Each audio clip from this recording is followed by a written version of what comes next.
After 2 weeks with very little updates, we are finally learning new details about the mysterious and tragic triple homicide that happened in Aberdeen earlier this month. Today, police announced they have a suspect in custody and released the names of the 3 victims. They say you should keep your friends close and your enemies closer. But what happens when you can't tell the difference? For Talaya, Melissa, and John, inviting a new acquaintance into their warmth wasn't just an act of kindness. It was a fatal mistake that ended in fire and blood. Thank you for joining us today. Welcome back to Laws and Criminals, where we dive into the darkest corners of human behavior and the justice system. If you're new here, hit that subscribe button so you don't miss our deep dives into these harrowing cases. Today's story takes us to Aberdeen, Maryland, in the spring of 2024. It revolves around a tight-knit trio whose bond was the envy of everyone around them. You had 48-year-old Talaya Wiley, 45-year-old Melissa Williams, and 54-year-old John Claytor. These weren't just acquaintances who met up occasionally. They were family in every way that counts except blood. They were known in their community as the connectors, the people with open hearts and open doors. If you were down on your luck, you went to them. If you needed a laugh, you found them. They were the kind of people who made the world feel a little safer, a little warmer. And it was precisely that warmth, that inherent goodness, that blinded them to a darkness creeping right up to their doorstep. The darkness arrived in the form of 35-year-old Michael Swan. Swan was a newcomer to the Aberdeen area, and to the trio, he seemed like just another person who could use a friend. They didn't see the red flags that were buried in his history. They didn't know that Swan was already on federal probation, or that he was a person of interest in another attempted homicide in Prince George's County. To Talaya, Melissa, and John, he was just Michael. He started hanging around their inner circle, becoming a fixture in their daily lives. They shared meals, stories, and laughter, never realizing they were welcoming a wolf into their home. But as the weeks passed in early 2024, the energy began to shift. Neighbors and acquaintances noticed Swan was always around, often lingering in the background. While the trio remained as welcoming as ever, there was an unspoken tension building. On the surface, everything looked normal, but beneath the exterior of this newfound friendship, a predator was calculating his next move. Then came the morning of April 15, 2024. It started as a typical Monday in Aberdeen, but by 7 a.m., the peace of the neighborhood was shattered by the smell of smoke and the sight of orange flames licking the windows of a top-floor unit. When the first responders arrived, they thought they were fighting a standard structure fire. They had no idea they were about to walk into a house of horrors. We believe the fire was caused by gasoline as the accelerant, and that the motive to use the gasoline was to cover evidence of the crime. As the firefighters battled the smoke and managed to suppress the flames, the haze cleared to reveal a sight that would haunt them for years. This wasn't just an accidental fire. In the center of the charred apartment lay the bodies of Talaya, Melissa, and John. At first glance, it might have looked like they succumbed to the smoke, but the investigators quickly realized the truth was far more sinister. Each of the 3 friends had been shot in the head, execution style. The fire hadn't been an accident. It was a desperate attempt to destroy evidence, a literal smokescreen to cover up a cold-blooded triple homicide. The scene was chaotic, but even amidst the ash and water damage, the detectives found a trail of clues that the killer, in his haste, had left behind. Outside the building, tucked away as if discarded in a hurry, was a backpack. Inside that bag was a singular, mundane item that would become a key piece of the puzzle, a toothbrush. Along with it was a pair of shoes that neighbors immediately recognized. They didn't belong to Talaya, Melissa, or John. They belonged to the man who had been shadowing them for weeks, Michael Swan. But it was what they found under Talaya's body that truly chilled the investigators. As they carefully moved her, they discovered her cell phone. When they checked the call logs, the timeline of the horror became clear. In her final moments, with the killer in the room, Talaya had tried to call for help.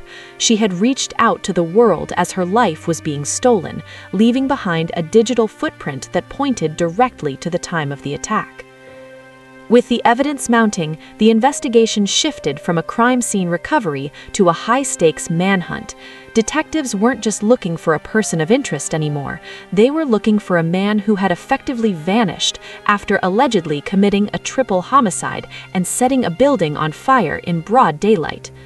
The discovery of the toothbrush inside the bag was the silver bullet for the forensics team. In the world of criminal investigation, DNA is the silent witness that never lies. When they ran the profile through the system, it didn't just come back with a name, it came back with a warning. Michael Swan wasn't a ghost, he was a man with a footprint in the justice system. Aberdeen's police chief says this is not the only crime Swan is linked to. Swan had an outstanding warrant from Prince George's County for shooting a woman in February. Swan also had another outstanding federal warrant for parole violation. The authorities realized that the man the trio had befriended was the same man wanted for an attempted homicide in Prince George's County just a short time prior. Think about the sheer weight of that realization for the investigators. This wasn't a crime of passion between friends that went too far. This was a predator who was already on the run. Surveillance video allegedly shows the suspect outside the apartment before and after the incident, hiding in plain sight by embedding himself into the lives of 3 kind-hearted people. He used their home as a sanctuary and their friendship as a shield. As the news of the triple homicide spread through Aberdeen, the community was paralyzed by a mix of grief and terror. Who was this man? How could he be in their neighborhood? The Aberdeen Police Department, working alongside federal marshals, began a massive sweep. They knew Swan was dangerous, they knew he was armed, and they knew he had nothing left to lose. The search led them to a residential area where Swan was spotted, but he wasn't going to go quietly. When law enforcement closed in, the situation escalated into a tense, multi-hour standoff. Tactical units surrounded the perimeter, snipers took their positions, and negotiators tried to coax a man out who had just allegedly ended 3 lives. The neighborhood, usually quiet and suburban, looked like a war zone. For hours, the air was thick with the sound of sirens and the amplified voices of officers demanding a surrender. Inside the perimeter, Swan was cornered. Outside, the families of Talaya, Melissa, and John were waiting for news, their lives already shattered, praying for some form of immediate justice. They wanted to know why. Why them? Why would a man they treated like family turn a gun on the very people who gave him a place to belong? The manhunt for Michael Swan didn't just span the streets of Aberdeen, it was a digital and forensic race against time. While SWAT teams and federal marshals worked the ground, investigators were piecing together a timeline that painted a terrifying picture of the morning of April 15th. Surveillance footage from the Highland Commons apartment complex became a critical piece of the puzzle. The cameras captured a figure, later identified as Swan, lurking near the apartment before the smoke began to rise. But it was the forensic details from inside the unit that truly showcased the calculated nature of the crime. Fire marshals determined that the blaze wasn't an electrical fault or a kitchen accident. It was arson, fueled by an accelerant. Investigators believe gasoline was used to douse the scene, an attempt to erase any DNA, fingerprints, or physical traces of the struggle. Yet, for all his planning, Swan left behind a trail of breadcrumbs. That backpack found near the scene wasn't just a random piece of litter. Inside, along with the toothbrush that would provide the definitive DNA match, were items that rooted him to the location at the exact time of the murders. It was a lapse in judgment that stood in stark contrast to the cold precision of the shootings. As the DNA results confirmed their suspicions, the Aberdeen Police Department realized they were dealing with a man who had already proven his capacity for extreme violence. Just 2 months earlier, in February 2024, a warrant had been issued for Swan in Prince George's County. The charge? Shooting a woman. He was also a federal parole violator. He wasn't just a friend who snapped, he was a man who had been operating outside the law for a significant amount of time, a man who viewed the lives of others as expendable. On April 23, 2024, 8 days after the bodies were discovered, the net finally closed in. law enforcement tracked Swan back to the very same apartment complex where the tragedy occurred. It was a bold, almost arrogant choice to hide in the shadow of his own crime. When officers arrived at the unit where Swan was hunkered down, they didn't rush in. They knew he was likely armed and had already shown he was willing to kill. What followed was a high-tension standoff that gripped the neighborhood. For hours, tactical teams waited, their weapons trained on the door, while negotiators tried to bring him alive out. The community watched from behind police tape, the silence of the morning replaced by the crackle of radios and the heavy breathing of officers in tactical gear. Eventually, the pressure became too much. Swan surrendered, and as he was led in handcuffs, the town of Aberdeen took its first collective breath in over a week.